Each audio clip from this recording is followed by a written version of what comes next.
Hello to everyone, my name is Marta and I'm from the School of Journalism of the Ukrainian Catholic University in Lviv.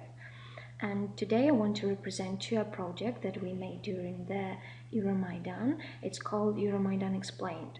It was created here in Lviv on December 2013, and at that time we had, at the beginning of December, we had a masterclass with a journalist from Deutsche Welle. And as you may guess, the masterclass was interrupted, and one of our teachers and some of our colleagues from Ukraine summoned to the prosecutor's office because of their activism and civic position, and we couldn't study at the time. All of us were doing something in support of the Euromaidan or some individual activists.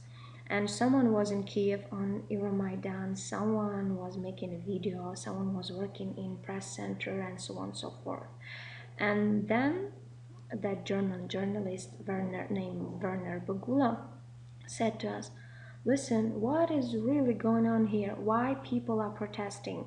And who are those opposition leaders?" And from time to time, German newspapers write something about the situation in which Ukraine is now.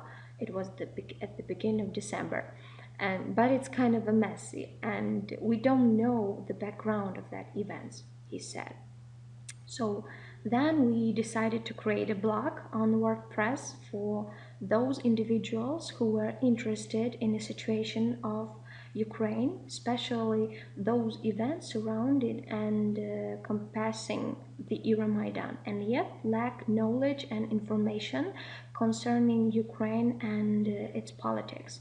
We wanted to help the international audience in a short and clear way to better understand what was going on in Ukraine, beginning from the 21st of November, and concerning its background, relevant stories, and continued events.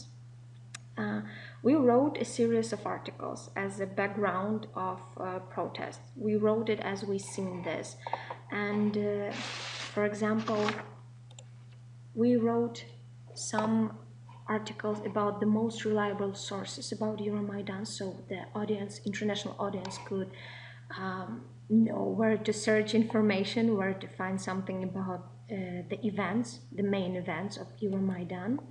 We wrote the background of the media, how media represents that event, and the glossary of Euromaidan, about the Yanukovych and the Yanukovych family, about the oppositional leaders, who are they and what are they fighting for, about the Mykola Azarov, he was the prime minister at the time of Ukraine, the cooperation with the European Union and that partnership agreement, the pros and cons of the partnership, and of course about the custom union, also the pros and cons.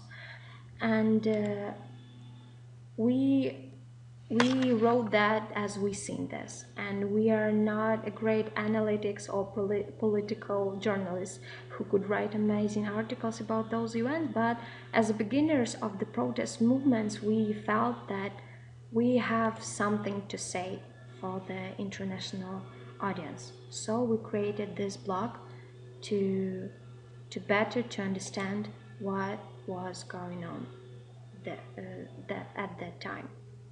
Thank you for your attention.